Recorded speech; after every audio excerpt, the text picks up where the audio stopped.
Bismillahirrahmanirrahim. Assalamualaikum warahmatullahi wabarakatuh. Alhamdulillah, syukurillah kembali kita diberikan nikmat kepada oleh Allah Subhanahu wa taala. Kembali kita dikumpulkan di tempat terbaiknya di Masjid Al-Azhar Jaka Permai Bekasi. Dan saat lagi jamaah yang dirahmati Allah, brother dan sister yang ada di sini, kita akan menyimak bersama kajian dari Sinergi Bekasi di kajian Islam akhir pekan ini hari Sabtu 7 Maret 2020 yang mengambil tema adalah kesempatan kedua.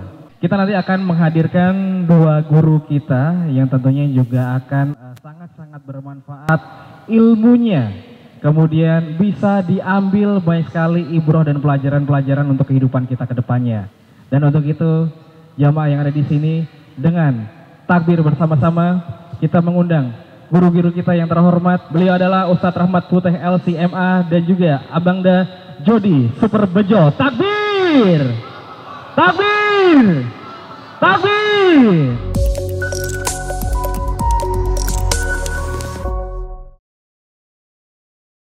Beliau adalah guru-guru kita yang alhamdulillah hari ini semuanya sehat. Hari ini semuanya bisa ketemu dengan sahabat-sahabat, brother dan sister Filah di Bekasi di Masjid Al-Azhar Jaka Permai Bekasi. Nah, kita akan memberikan pertanyaan di awal gitu ya. Bang Jody, boleh Bang, satu testimoni di awal. Banyaknya anak muda yang masa lalu ngeblangsak gitu ya, bisa dibilang ya. Seberapa banyak sih yang akhirnya mengambil kesempatan kedua ini? Bismillahirrahmanirrahim. Kalau saya, kacamata saya ada di sini. Jadi saya lihat yang di depan saya aja maksudnya.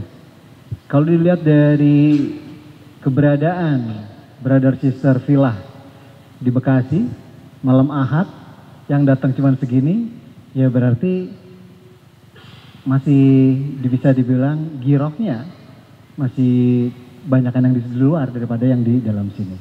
Artinya bahwa untuk kesempatan kedua itu mereka masih sempit untuk menyadari bahwa kesempatan kedua itu nggak akan pernah diambil lagi. Artinya mungkin ya kalau Ustadz bilang kan tadi banyak peluangnya. Memang banyak sekarang banyak kajian. Tadi pagi saya di kajian musyawarah ya di Bintaro. Itu masya Allah banyak banget sampai meluap sampai keluar. Tapi kemungkinan adalah karena di sana ada daya tariknya. Di sana ada Dimas Seto, ada Tengku Wisnu, ada segala macam public figure di sana kan.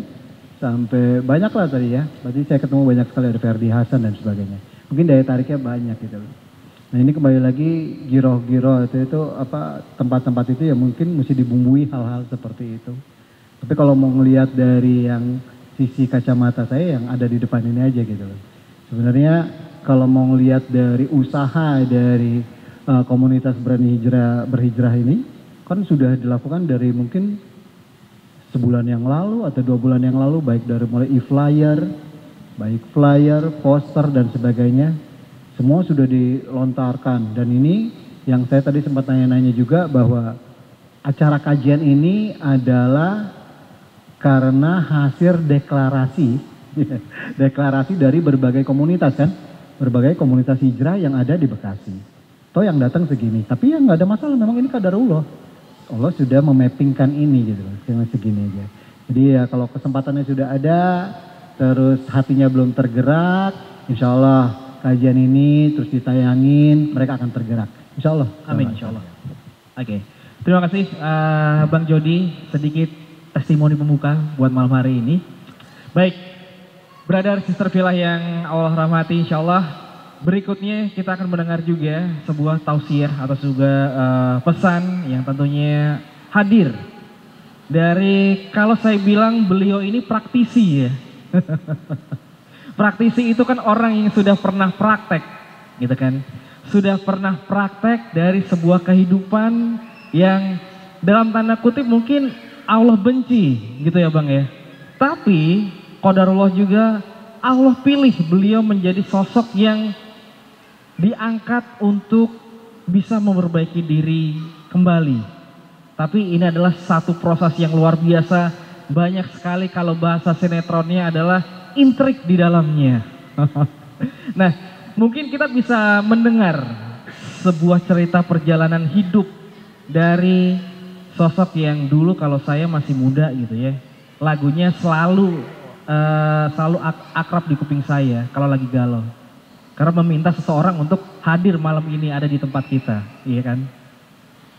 Ya ini na na na, liriknya nggak usah ya, nggak usah. Na na na na na na na na na na na na na. Nah, beliau itu salah satu inspirasi hidup saya. Ketika beliau memproklamirkan ya, menyatakan dirinya hijrah dan kembali dalam kehidupan kebaikan, beliau memberikan satu pesan kepada saya. Artinya dari kejadian tersebut, Bang Jody bisa menjadi seperti ini, sosok yang soleh, sosok yang memperbaiki dirinya. Nah, saya masa nggak bisa sih? Nah, kita sama-sama demen motor, kita sama-sama rock and roll, katakanlah gitu. Tapi bisa ditarik lagi dalam kehidupan karena sebuah tadi azam untuk kita bertobat kepada Allah, itu ya, Ustadz ya. Nah, Bang Jody, boleh bercerita kembali Bang Jody. Mungkin ini adalah permintaan yang ke 1629 kali gitu ya. Dari perjalanan-perjalanan dakwahnya beliau untuk bercerita tentang kehidupan masa lalu sampai akhirnya menjadi orang yang disibukkan untuk selalu beramal salih. Tafadhol, Abang Jody. Bismillahirrahmanirrahim. Assalamualaikum warahmatullahi wabarakatuh. Saya nggak bisa seperti Ustadz, tadi mukadimahnya panjang banget. Saya terima kasih buat Bekasi Berhijrah. Dan banyak juga yang hadir di sini, ada teman-teman saya kemarin, alhamdulillah saat Ana baru pulang umroh kemarin, ada teman-teman jamaah dari Bekasi. Ya, Selasa Ana pulang, Rabu abu-abu, hari Kamis udah di band untuk visanya. Jadi Ana masih dapat kesempatan untuk tawaf dan sebagainya, Masya Allah. Ya, terakhir saat ya. Terus ada teman-teman dari Baikar Subuhan, terima kasih udah datang. Terima kasih juga buat DKM, terima kasih untuk kesempatan waktunya, buat Ukti, ya, buat Ahi, semua brother sister Villa. Sedikit aja sih yang saya sampaikan. 2016 saya kena serangan jantung. Serangan jantung itu bahkan 2 hari setelah saya membuat musolah di sebuah event otomotif. 2 hari setelah itu saya kena serangan jantung. Terus saya sempat masuk ICU dan sebagainya. Dan di dalam perjalanan hidup hampir setahun, saya tidak mau pasang ring. Waktu itu saya saujon sama Allah. Karena yang saya lakukan itu saya pikir mulia. Kalau secara rasio, harfiah itu perbuatan saya mulia banget. Saya bikin musola, jamaah saya banyak. Saya dikadoin sama Allah malah serangan jantung. 2017 saya akhirnya ketemu dengan seorang dokter di sebuah TV. Saya dipanggil. Terus akhirnya 2017 saya proses untuk pemasangan ring. 1 ring di bulan Maret, 2017 juga 1,5 bulan lagi saya unfall lagi. Saya pasang lagi langsung 2 ring. Dan 1,5 bulan lagi saya pasang lagi 2 balon. Jadi sudah ada di jantung saya 3 ring jantung dan 2 balon jantung. Teman-teman sekalian, ring jantung itu tahu powerful pen tahu? Jadi seperti itu yang dimasukkan ke dalam pembuluh-pembuluh yang ada di jantung saya. Kalau tidur di sebelah kiri sakit. Dan kadarullah setelah saya baca ternyata sunahnya kita tidur naik sebelah kanan Ustaz ya. Iya, jadi ini ternyata Rasulullah sudah memikirkan hal itu dari 1400 tahun yang lalu. Masya Allah. Terus saya mencoba mencari kenapa Allah memberikan ini kepada saya. Ternyata inilah kesempatan kedua. Kalau Allah mau manggil saya mungkin dari situ sudah selesai. Seperti almarhum Afwan, mohon maaf banget ya untuk BCL ya jadi itu salah satu contoh yang Allah kalau sudah selesai waktunya ya sudah diambil dalam keadaan apapun. Padahal almarhum sehat dan sebagainya. Ini sebagai ibroh aja buat kita. Nah kembali lagi kepada saya. Sejak itu saya mencoba untuk memperbaiki diri. Dan saya coba untuk muhasabah. Terus saya muhasabah. Sampai akhirnya istri saya minta saya untuk sholat tahajud selama 40 kali Ustaz. Bukan 40 hari berturut-turut, tapi 40 kali. Saya tahajud, saya gak pernah tahajud. Saya tahajud pertama kali tahajud itu sampai pindah-pindah sajadah, takut salah. Jadi 2 rakaat di sini, pindah lagi 2 rakaat lagi, terus saya sampai witir, saya cari tempat gitu loh, sampai saya hafal betul gerakan saya gitu, pindah lagi sejadahnya supaya saya bisa melakukan sholat tahajud. Entah kenapa dari sana saya mendapatkan sesuatu yang menurut saya ini sebuah kesempatan ya. Bahwa saya dikasih kesempatan untuk bisa melakukan hal yang terbaik terutama untuk diri saya gitu loh. Terus saya pengen belajar, saya pengen ngaji, cuman umur udah akut ya gitu. Jadi kalau mau ikut-ikut kayak gini kayaknya aduh tensin banget gitu ya. Saya belajar dari YouTube, banyak saya belajar dari YouTube ketika misalnya saya pengen tahu ini sholat sunnah sebelum asar kok ada, ini kan bukan rawatib misalnya. Ini apa sih kok ada orang sholat ya? Saya cari di YouTube, saya cari Ustadz Adi Hidayat, saya cari ustadz besar lah. Saya cari UAS, itu sholat apa sih gitu? Oh ternyata sholat mutlak, oh ya. Terus saya lakukan ya, karena reasonnya jelas. Karena ustadz tersebut memberikan dasarnya. Ini ada dalilnya, ini ada hadisnya dan sebagainya. Akhirnya terus saya belajar dari situ sampai suatu hari pertama kali saya ikut kajian itu Ustadz Adi Hidayat di Bintaro. Itu saya ikut, terus kecanduan. Saya akhirnya mulai ikut kajian. Kadarullah saya juga nggak ngerti, tiba-tiba dipanggil kayak begini. Masya Allah. Seperti yang tadi diomong udah keberapa kali saya juga nggak tahu. Dan ceritanya cuma ini aja Ustadz anak kemasan nih. Insya Allah dari sini saya ntar malam langsung ke Indramayu. Besok pagi di Indramayu. Kemarin pulang umroh, hari Selasa, Rabu selesai. Hari Kamisnya saya udah syuting sama UAS. Sama Ustadz Umar Mita buat tayangan Ramadan. Terus hari Jumat saya santai, hari Sabtunya saya ke Semarang. 2 tempat lagi di Semarang. Saya bingung gitu loh. Saya terus bertanya-tanya sama diri saya gitu loh. Akhirnya Ustadz tadi ngomong. Masya Allah Ustadz tadi ngomong sangat jelek buat saya. Kenapa? Ustadz bilang ketika orang itu sudah mulai beramal soleh, Allah akan mempekerjakan dia untuk beramal soleh. Ustadz, apa nih? Kalau nggak salah Ustadz bilang gitu. Sampai dia menemui ajalnya. Ya. Jadi kondisi saya sekarang saat ini, saya lagi dipekerjakan mungkin sama Allah. Dan saya nggak tahu apakah hari ini saya terakhir atau, tapi yang jelas saya selalu berpikiran hari ini hari terakhir saya, Ustadz, gitu loh. Dimanapun saya berpikiran, dimanapun saya ada, hari ini hari terakhir saya. Sampai saya di mobil, saya nggak berani dengerin musik lagi, saya nggak berani banyak telepon, paling ya saya jawab, kalau ada WhatsApp pun saya jawabnya pakai voice note gitu loh. Sana saya cuma zikir, yang saya zikirkan adalah la ilaha illallah wahdahu la syarikalah lahul mulku wa lahul hamdu wa huwa ala kulli syai'in qadir. Itu saya baca terus berulang-ulang. Yang saya hanya kepingin ketika saya dipanggil mendadak, yang terucap dari mulut saya adalah la ilaha illallah. Saya pengen seperti itu. Suatu hari setelah saya banyak melakukan kegiatan, terutama insya Allah ya apa yang saya ceritakan ini nggak termasuk ria, saya cuma pengen sharing aja gitu loh. Saya mencoba untuk mencintai masjid. Sampai akhirnya saya dikasih kunci masjid sama DKM rumah saya. Saya menjadi marbot, Sat. Saya jadi marbot. Karena saya sering minjem kunci. Akhirnya kata DKM, udah bikinin aja dia kunci deh. Akhirnya saya jadi marbot, ya, Sat. Masya Allah, semenjak saya megang kunci itu masjid, saya nggak pernah lupa itu. Saya jadi rajin itikaf. Dari subuh sampai syuruk, saya sendirian.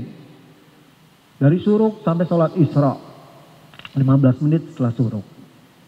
Saya dari maghrib sampai isya, saya nggak pernah pulang. Saya selalu itikaf. Dari situ tiba-tiba kakak saya bilang, ayo ngaji. Al-Quran itu asyifa. Al-Quran itu obat. Dulu saya pernah pesantren. Saya ngaji lagi, aduh PR banget. Tapi saya coba lagi untuk baca teman-teman. Ternyata saya dapat banyak banget saya dapat hidayah. Saya dapat bahwa 1 huruf Al-Quran itu 10 kebaikan. Dan membaca terbata-bata itu 2 kali lipat pahalanya. Saya terus, jadi ini yang hadis ini yang bikin saya semangat untuk bisa membaca Al-Quran. Sampai sekarang saya nggak tahu udah berapa kali, tapi yang jelas saya tidak saya tidak bertajwid dengan baik, saya tidak bertahsin, saya tidak ya tartilnya juga seadanya, tapi saya baca gitu loh.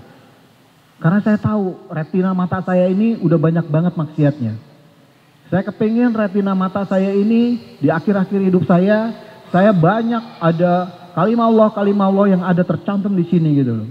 Sampai Masya Allah gitu loh. Setiap saya cari doa-doa apa sih yang dari Al-Quran.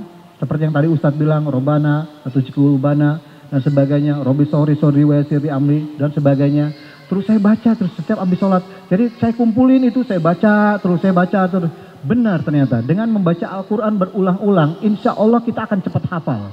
Dan Al-Quran itu luar biasa buat saya.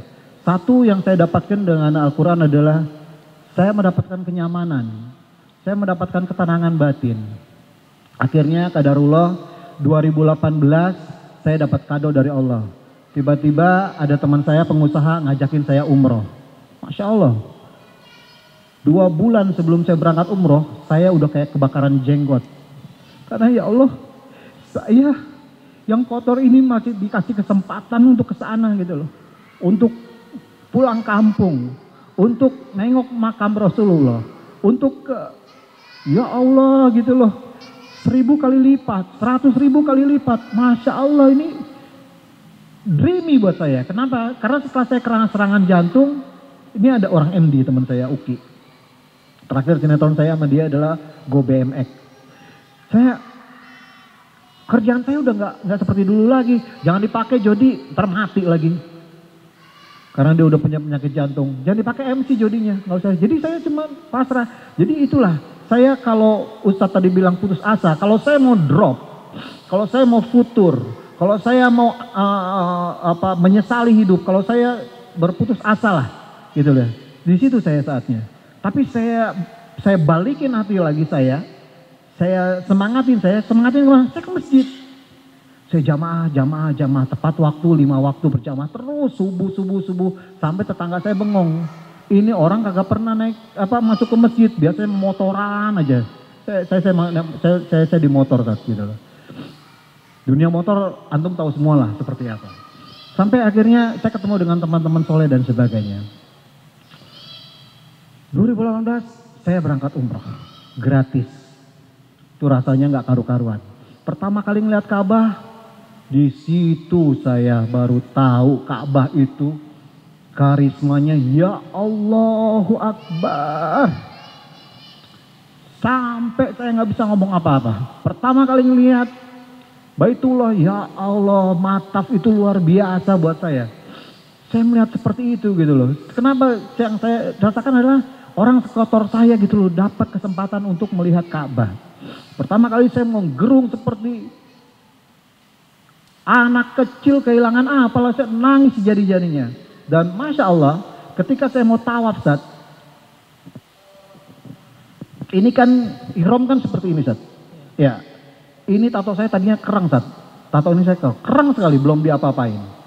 Begitu saya tawaf pertama, ada syekh ngikutin saya, dia marah-marah sama saya, dia pakai ID. Dia marah-marah, dia pukul-pukul tato saya, haram, apa segala, saya nggak ngerti omongan dia apa. Cuman saya tahu dia bilang, ini nggak boleh. Ini nggak boleh. Akhirnya setelah saya tawaf, saya minta sama Allah. Ya Allah, saya pengen hapus tato. Saya pengen menghadapmu tuh bersih. Masya Allah, diijabah teman-teman.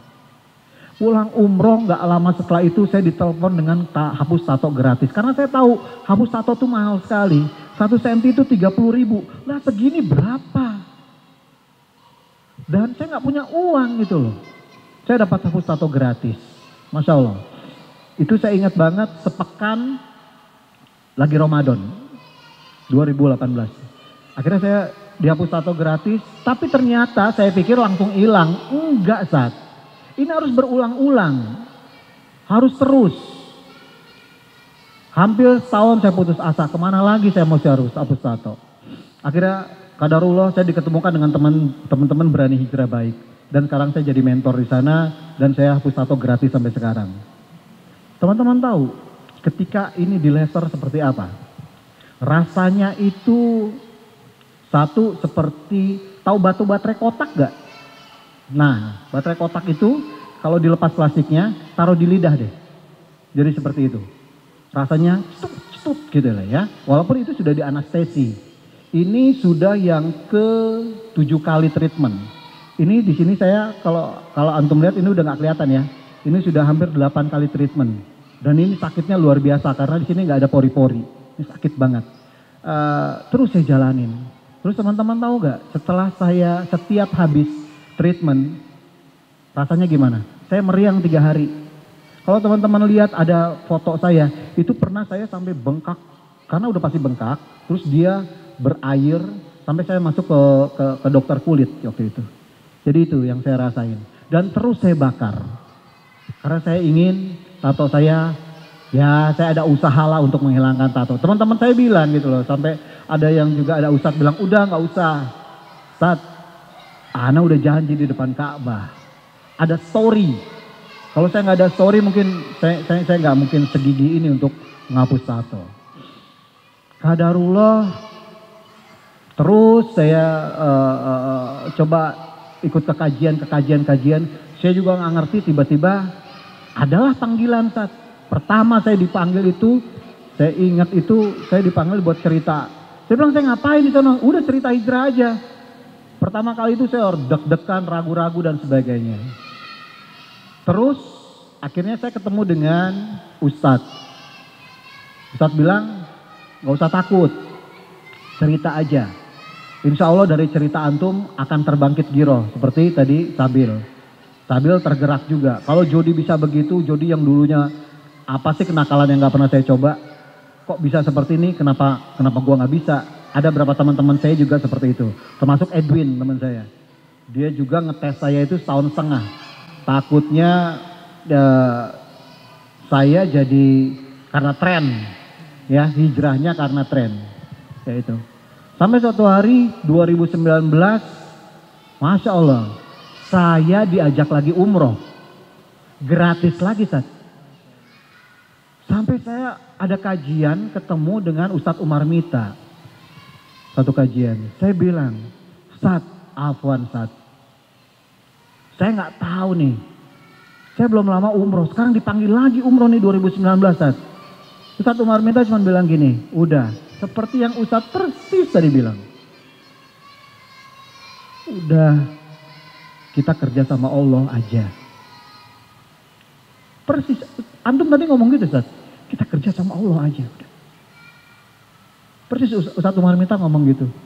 Saya bilang ya Allah, saya dapat lagi ke sana kedua. Saya umroh dengan luar biasa karena sudah pernah yang pertama 2019 saya umroh. 2019 pulang umroh.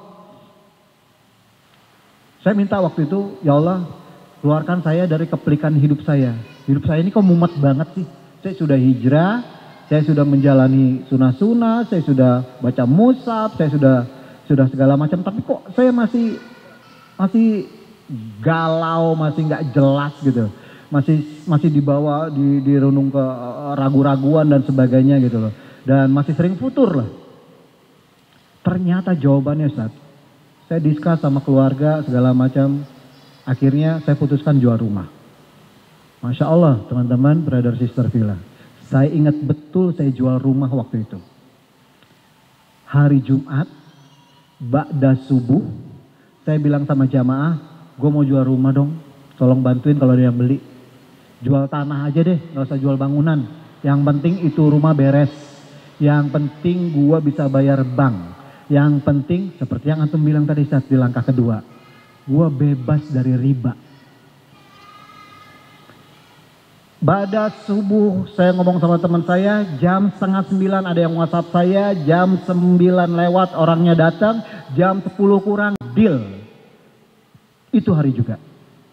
Deal itu pulang umroh yang kedua. Senin saya bayar rumah saya bayar semuanya. Nggak lama terus saya jual mobil saya beresin semua riba-riba saya. Sampai sekarang saya ngontrak. Artis, dulu papan atas lah. Apa aja ada. Hidup saya nyaman, anak-anak saya nyaman. istri apalagi segala macam, wah nyaman. Tiba-tiba saya harus ngontrak, tiba-tiba saya keluar dari zona kenyamanan, dan yang lebih luar biasa lagi, contoh kecil aja, dulu mandinya pakai shower, air panas tinggal ada, sekarang mandinya saat olahraga, saat pakai gayung. Masya Allah, nikmat teman-teman. Tidur mau jam berapa aja langsung ngorok. Gak mikir lagi bayar angsuran seperti apa ya. Nanti duit dari mana ya untuk bayar angsuran. Alhamdulillah, Masya Allah. Sekarang saya hidup ngontrak dan saya nyaman banget. Itu umroh saya yang kedua. Dan ya Allah, saya gak ngerti Ustaz. 2020 saya diajak umroh lagi, baru pulang kemarin Selasa yang lalu. Tiga-tiganya saya umroh gratis. Kalau kata orang Sunda namanya umroh pamer, pamere, ya benar-benar dikasih. Saya mau nularin ke teman-teman. Siapa yang mau umroh gratis? Angkat tangannya. Siapa yang mau umroh gratis? Syaratnya terutama untuk ikhwan adalah ayo itikaf subuh sampai syuruk. Karena itu pahalanya sama dengan haji dan umroh. Antum tahu, anak yakin antum tahu lah hadis itu semua. Siapa sih yang nggak tahu hadis itu pasti tahu kan? Ayo itikaf. Ngapain? Baca mushaf. Ngapain? Nggak bisa baca mushaf malas karena kadang-kadang baca mushaf boring ya. Kadang-kadang baca mushaf itu lagi ya kan. Lihat YouTube. Atau ada teman diskus masalah agama. Apa aja sampai waktunya syuruk. Sholat 2 rakaat Isra. Masya Allah, insya Allah diijabah.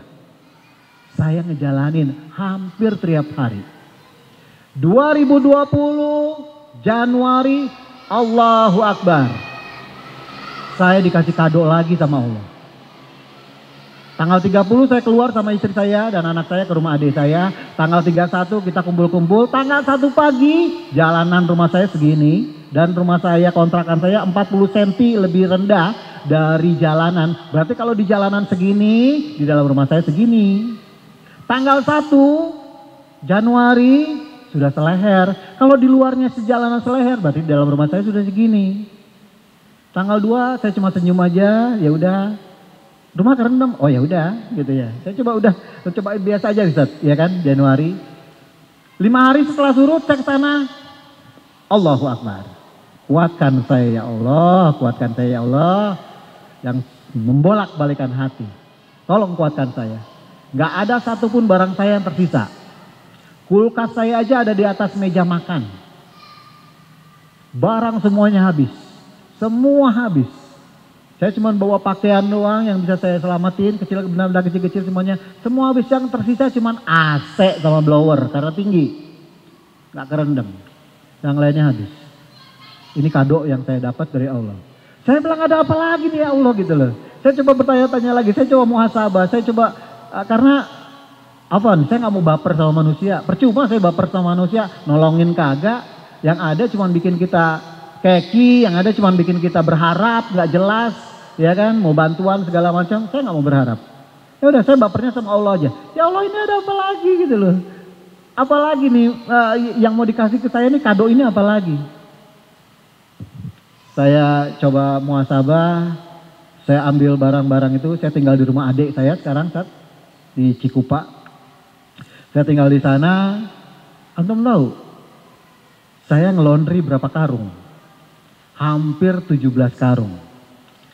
Antum tahu gak harga saya ngelondri itu berapa? Saya bisa beli 2 mesin cuci baru untuk ngelondri toh. Tapi setelah itu itu jadi, saya bilang, ya Allah, Ari Untung yang saya ingat. Dia bilang sama saya, Ji, dia manggil saya Jijiana, kita manggilnya Ji gitu. Mungkin barang antum ada yang mudorot. Mungkin barang antum ada yang bagaimana lah zaman dulunya. Ini lagi dicuci sama Allah. Ya Allah.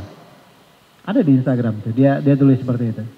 Saya bilang ya udah, begitu udah habis di laundry, saya bilang kita pilih. Kita pilih baju syuting banyak banget tuh. Gak dipakai, ya kan. Numpuk tuh barangnya. Saya pilih baju-baju yang saya pakai. Afwan, baju yang saya pakai ini adalah baju yang ada di flyer. Ada kan yang di flyer? ya, yang saya sama Ustaz, ini bajunya Ustaz. Jadi saya pakai baju yang benar-benar saya pakai. Karena baju saya sedikit. Karena saya nggak pingin saya dihisap terlalu banyak. Jadi baju saya yang itu semua saya kasih-kasihin. Kemarin ada teman-teman juga yang kebanjiran, ada saudara-saudara saya juga yang kebanjiran, dan saya kasih-kasihin ke mereka semuanya. Sekarang baju saya sedikit. Masya Allah. Allahu Akbar.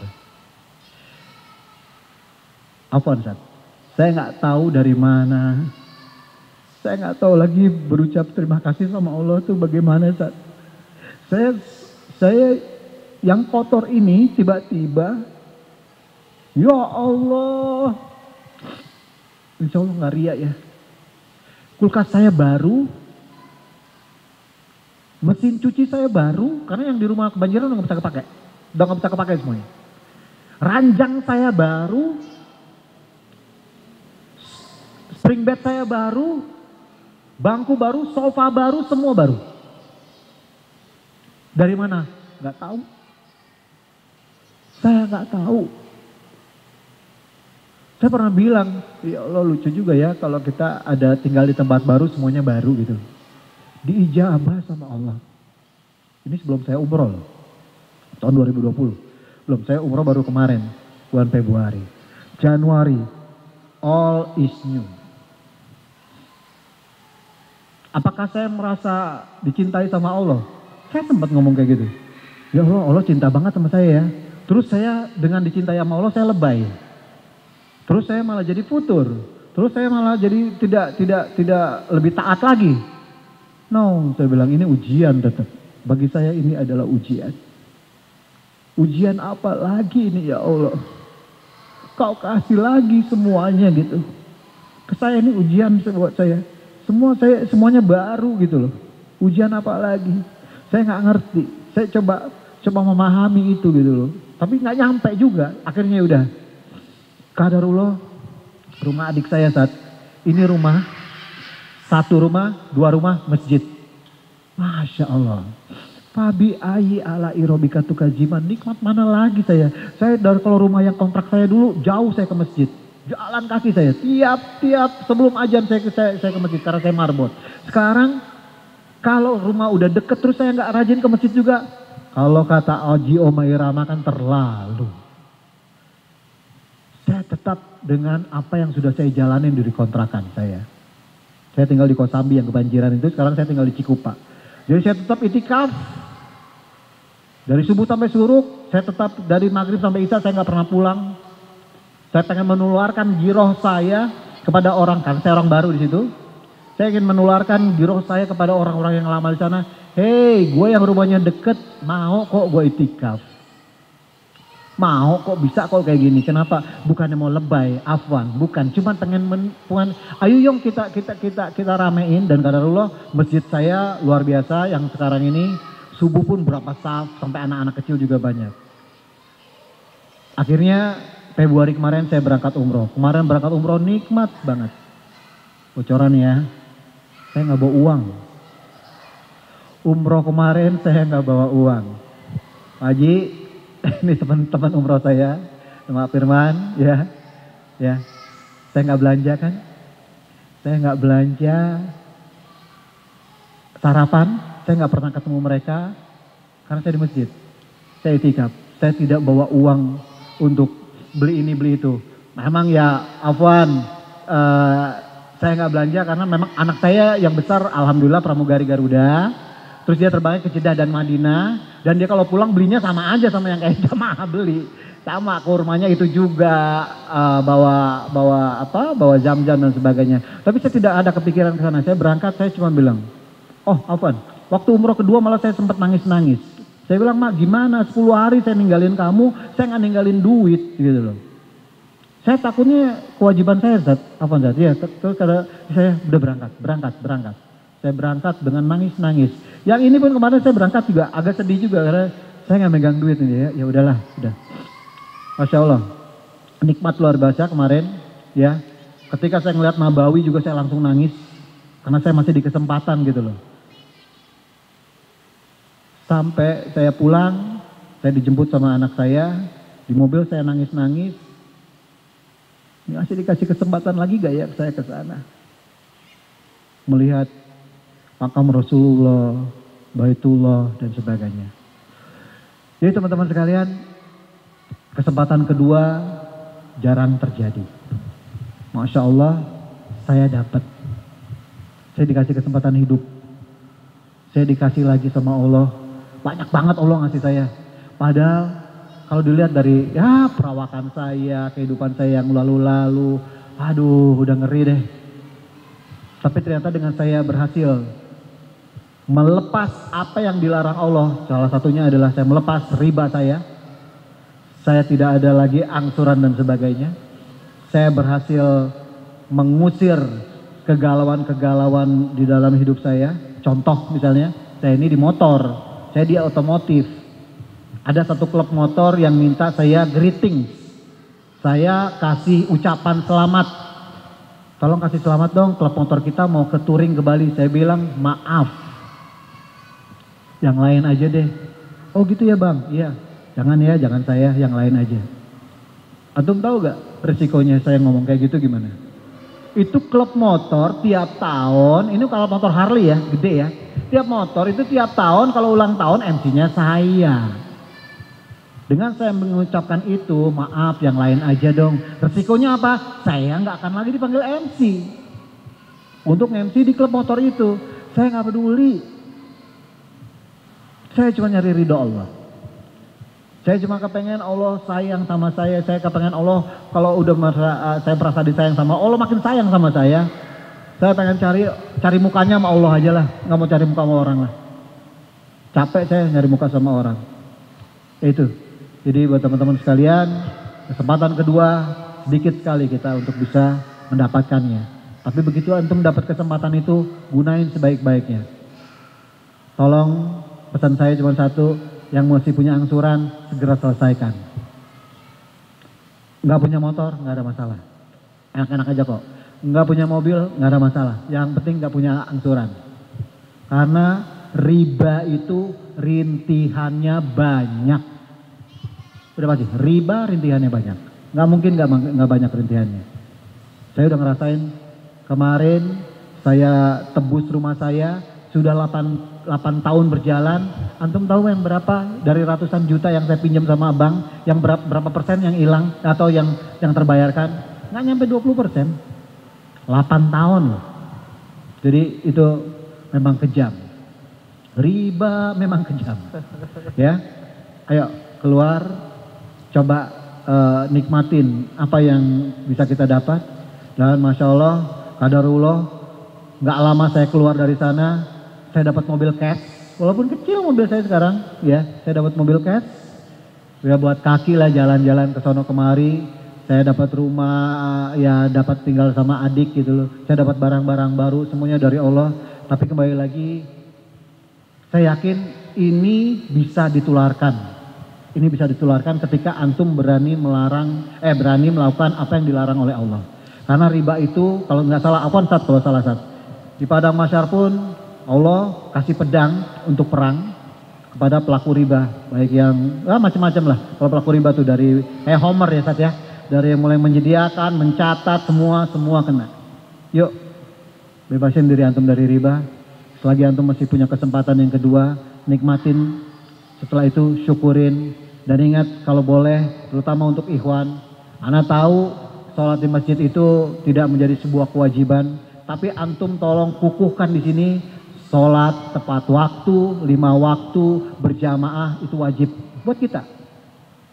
Secara rasio kalau antum sholat di rumah antum dapat 1, tapi jamaah antum dapat 27. Mau ambil 1 atau 27? Kalau saya lagi ngumpulin sebanyak-banyaknya.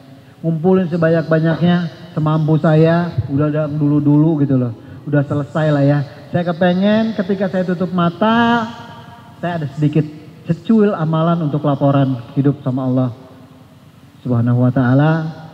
Karena hidup ini seperti ke supermarket, kita pilih, ujung-ujungnya kasir. Saya nggak mau langsung ke kasir, kita nggak ada barang. Saya ada barang lah yang saya bawa. Ya Allah, ini yang saya bawa. Yuk teman-teman, mudah-mudahan apa yang bisa saya sampaikan malam ini menjadi ibroh buat teman-teman semuanya. Amin. Dan juga giroh teman-teman terbakar untuk bisa melakukan yang lebih baik. Dan tolong diingat lagi bahwa jangan pernah merasa lebih baik dari orang lain. Tapi kita merasa lebih baik dari yang dulu. Itu aja. Ya, insya Allah hijrah itu bukan seberapa cepat kita ganti baju, tapi seberapa kuat kita bertahan. Tadi Ustadz juga bilang begitu. Semakin kuat antum bertahan. Kayak saya seperti sekarang ini, saya diminta ke sana kemari. Saya sedikit aja melakukan cacat nih. Masuk sekarang kan media cepet banget nih. Saya sedikit aja melakukan cacat nih, kelar nih. Masih begitu tuh orang gitu. Insya Allah tolong doakan saya istiqomah. Insya Allah. Teman-teman, tolong doakan saya husnul khotimah. Amin, Allahumma amin. Karena kalau dilihat dari secara fisik, yang cepat dipanggil saya. Saya pengen meninggal ya dengan mengucapkan la ilaha illallah. Demikian yang saya bisa sampaikan. Wassalamualaikum warahmatullahi wabarakatuh. Waalaikumsalam warahmatullahi wabarakatuh. Terima kasih, jazakallah khair, Abangda Jody Superbejo. Dan alhamdulillah beliau sudah memberikan banyak sekali perjalanan hidupnya. Kemudian ternyata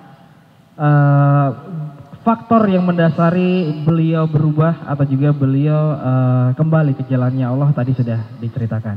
Ada kesempatan kedua untuk bisa tarik nafas, menghirup udara segar yang ada di bumi ini, yang ada di dunia ini. Udaranya yang Allah kasih, yang gratis dan bisa tetap beramal saleh. Nah, tadi banyak sekali hal-hal yang tentunya diceritakan oleh Bang Jody gitu ya. Nanti teman-teman saat lagi akan ada sesi tanya jawab dengan Ustadz dengan Bang Jody. Cuman satu pertanyaan dari saya untuk Bang Jody. Ini kan perjalanan hidup gitu ya setelah masuk ke babak yang kedua gitu ya. Perpanjangan waktu bisa dibilang seperti itu Bang Jody ya. Naik turun udah kayak roller coaster aja. Nah, pasti dong kalau berbicara tentang diri sendiri, insya Allah kalau udah tekad yakin jalan kuat gitu ya. Tapi bagaimana memberikan kekuatan untuk keluarga. Nah ini kan mungkin banyak juga yang sudah berkeluarga. Tapi ketika dihantam dengan badai terutama finansial, terutama dropnya pendapatan segala macam. Gua kuat, tapi bagaimana kita menguatkan keluarga dan akhirnya keluarga jadi kuat. Anak istri kuat, seperti apa Bang? Alhamdulillahirrahmanirrahim. Keluarga saya Masya Allah luar biasa buat saya ya. Mereka tidak pernah minta dan mereka terus mensupport saya. Dan bahkan apa nih ya, anak-anak saya tuh gak pernah minta jajan untuk sekolah. Gak pernah. Saya juga gak tahu kadang-kadang. Saya udah ngasih apa belum ya? Enggak, ternyata ada kakaknya yang support. Ada kakaknya yang selalu memberikan dia uang buat kesana kemari dan sebagainya. Jadi ya saya bergantung juga sih sama anak saya yang sudah kerja itu. Masya Allah mereka gak pernah minta apa-apa sama saya gitu loh. Tapi saya juga suka memberikan kepada mereka semampu saya. Nah ini yang membuat giro saya nyaman dan mungkin mereka berpikiran udah jangan nyusahin papa tuh jantungnya udah nggak benar, jangan dibikin shock kali. Jadi mereka membuat saya nyaman. Intinya adalah memang faktor yang pertama adalah lingkungan itu adalah di keluarga. Ketika keluarga mensupport, insya Allah semuanya bisa berjalan. Dan yang antum tanya itu memang benar banget. Ada beberapa teman-teman saya yang, Jod gue mau dong hijrah kayak lu. Pertanyaan saya simple. Yang awalnya ketika dia tanya kayak gitu. Saya cuma bilang gini, antum siap miskin gak? Gitu aja. Karena yang dihajar pertama untuk hijrah adalah itu. Ekonomi bener yang tadi. Kalau antum siap, ya udah. Tepat waktu 5 waktu. Ini hidayah nih Anda bilang. Ini hidayah nih. Antum gigit nih hidayah ini. Jangan dilepas. Ya. Cuman yang paling fatal aja deh. Yang pertama itu adalah itu. Antum siap gak dihantam di ekonomi? Kalau antum siap silakan. Barusan tadi saya ketemu teman saya ada Awing. Dia pemain sinetron juga di apa itu yang sama Deddy Miswar itu. Nah dia bilang iya ya teman-teman kita sholatnya belentang-belentong tapi kok rezekinya banyak. Dia bilang gitu loh. Nah itu antum berarti masih mikirin dunia. Dia bilang nggak usah. Kalau mikirin ke sana nggak ada habisnya gitu. Udah jalanin aja, nikmatin apa yang dapat sama Allah, syukurin. Tapi yang jelas kuncinya adalah buat teman-teman semuanya, apapun yang kita hadapin, qanaah. Semua ketetapan Allah. Hari ini kita ketemu ketetapan Allah, kita ketemu anak, ketemu antum Zat, ya. Kan bisa terjadi Ustaz.